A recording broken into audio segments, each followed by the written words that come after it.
ওকে প্রিয় শিক্ষার্থীরা, সকলে অনেক অনেক ভালো আছেন আশা করি। অনেক দিন পরে ভিডিওতে আসলাম। দেখুন, শর্টকাটে আমি খুব কম বিশ্বাসী।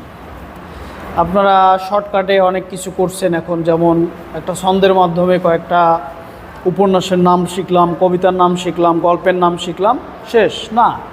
দেখুন, পিএসসি আপনাকে এই নামটা এই ছন্দের স্টাইলে মুখস্থ করার জন্য কিন্তু পরীক্ষা দেয়নি।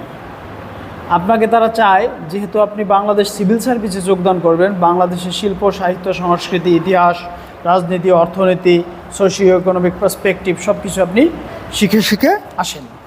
ওকে, এখন এই জন্য আপনাকে যেটা করতে হবে সেটা হচ্ছে, দেখেন যারা অনার্সে আছেন বা ইন্টারমিডিয়েটে পড়েন বা আরও ছোটো পড়েন, আমরা কিন্তু ছোটোবেলা থেকে রবীন্দ্রনাথ ঠাকুরের গল্পগুচ্ছ, নজরুলের ছোটো গল্পগুলো বা উপন্যাস, কবিতা